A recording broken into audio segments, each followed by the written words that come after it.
đạn dược bỏ lại ở Syria.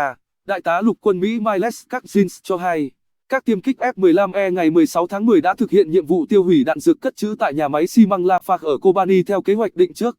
Nhà máy Lafarge từng đóng vai trò như trung tâm điều phối dành cho liên quân, do Mỹ dẫn đầu và các lực lượng người Kurd tham gia cuộc chiến chống khủng bố ở Syria. Sputnik dẫn lời đại tá Coggins khẳng định, mọi thành viên liên quân cùng trang thiết bị chiến thuật thiết yếu đã rời căn cứ Kobani trước vụ không kích của 2 chiếc F-15E.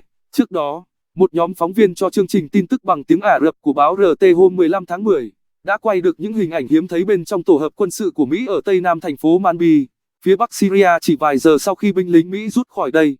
Đoạn video cho thấy, lực lượng Mỹ có vẻ đã rút đi trong vội vã, để lại phía sau nhiều đồ dùng cá nhân và khí tài quân sự. Động thái diễn ra sau khi Tổng thống Mỹ Donald Trump ngày 9 tháng 10 bất ngờ quyết định rút quân khỏi miền Bắc Syria, bỏ mặc các đồng minh người Kurd. Ngay sau đó, Thổ Nhĩ Kỳ đã xúc tiến chiến dịch quân sự mùa xuân hòa bình nhằm loại bỏ các tay súng người Kurd, mà Ankara coi là khủng bố khỏi vùng an toàn. Họ muốn thiết lập ở dọc khu vực biên giới với Syria. Động thái đã vấp phải sự phản đối của nhiều nước đồng minh NATO. Một số quốc gia châu Âu thông báo ngừng bán vũ khí cho Ankara, trong khi Mỹ tuyên bố sẽ áp các biện pháp trừng phạt với các quan chức và thực thể Thổ Nhĩ Kỳ, kể cả Bộ Quốc phòng và Bộ Năng lượng.